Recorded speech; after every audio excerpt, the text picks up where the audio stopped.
देखिए कितनी तेज बारिश हो रही है। ऐसी हालत में हम लोग कहाँ जाएंगे? मैंने क्या कहा? तुम लोगों का ठेका ले रखा है जो मैं तुम लोगों को यहाँ रहने दूंगा? चलो निकलो यहाँ से, वरना मार मार के निकाल दूंगा। उस आदमी की बात सुन सारा परिवार बारिश में भीगते हुए अब एक पेड़ के नीचे जाकर खड़ा हो जाता है। माँ जी अब और नहीं चला जा रहा है, पेट में काफी दर्द हो रहा है। बाबू तू थोड़ी देर के लिए बैठ जा, ऐसी हालत में ज्यादा देर खड़े रहना ठीक नहीं है। सारा परिवार पूरी रात बारिश में उस पेड़ के नीचे बैठकर ही गुजार देता है। सुबह होने के साथ साथ अब बारिश भी रुक जाती है और इसी के साथ अब सबको भूख भी लगती है। माँ जी बहुत जोरों की भूख लग रही है, कलेजा टूट रहा है मेरा। भूख तो मुझे भी लगी है, कल से खाया ही क्या है हमने।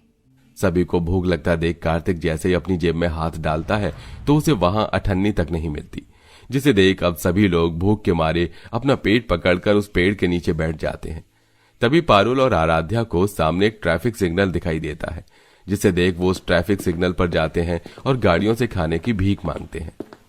साहब भगवान के लिए कुछ खाने के लिए दे दीजिए, कल से कुछ भी नहीं खाया है।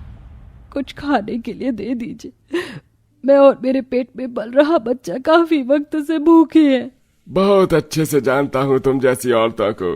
अरे जब खाने तक के पैसे नहीं होते हैं तो क्यों मां बनती हो? निकलो यहाँ से। गर्भवती अवस्था में देखकर भी कोई भी पारुल को खाने के लिए कुछ नहीं देता। सच में ये दुनिया कितनी ज्यादा मतलबी है।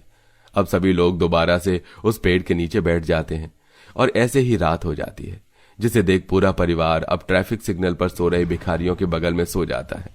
लेकिन तभी वहां एक पुलिस वाला आता है और सभी को मार मार के उठाने लगता है। अरे उठो यहाँ से, यह तुम्हारे बाप दादा की सड़क नहीं है जो यहाँ पर लेट गए हो। उठो उठो। पुलिस वाले की मार से बचने के लिए सारा परिवार वहां से भागने लगता है। तभी फिर से बारिश शुरू हो जाती है और इस बार तो उनके पास बारिश से बचने के लिए कोई ठिकाना भी नहीं था और सारा परिवार अब बारिश में भीग रहा होता है।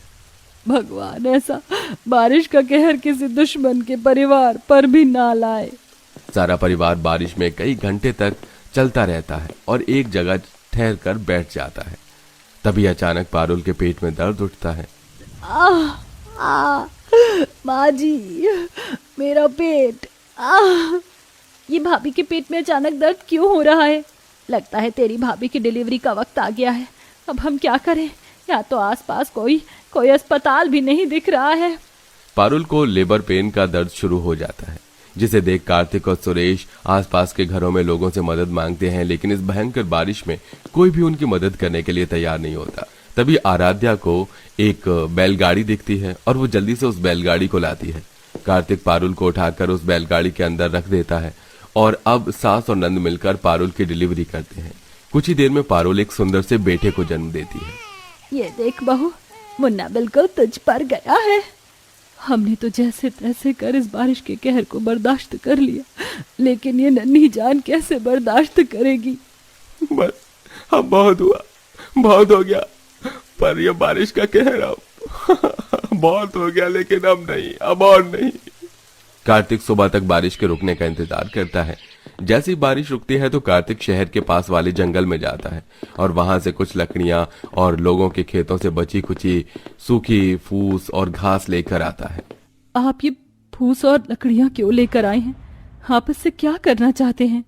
इस बारिश के कहर में किसी ने भी हमारी मदद नहीं की, इसलिए हम खुद अपनी मदद करेंगे।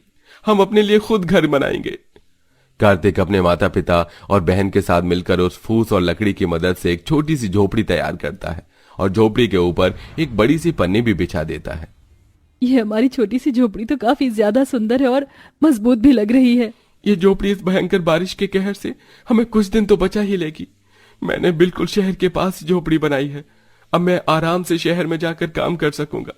आप लोग देखना, मैं जल्दी आपको इस छोटी सी झोपड़ी से बाहर निकालकर एक पक्के मकान में ले आऊंगा।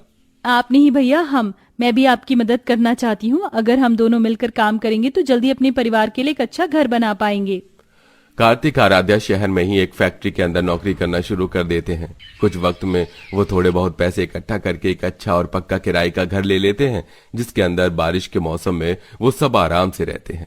और कुछ महीनों की मेहनत से वो लोग इतने पैसे इकट्ठा कर लेते हैं कि अब वो अपने पूरे परिवार के लिए एक छोटा और पक्का मकान बनवाते हैं, जिससे अब बारिश के मौसम में ना ही तो उनकी छत टपकती है और ना ही उनके घर के अंदर पानी आता है और अब पूरा परिवार हंसी खुशी रहता है।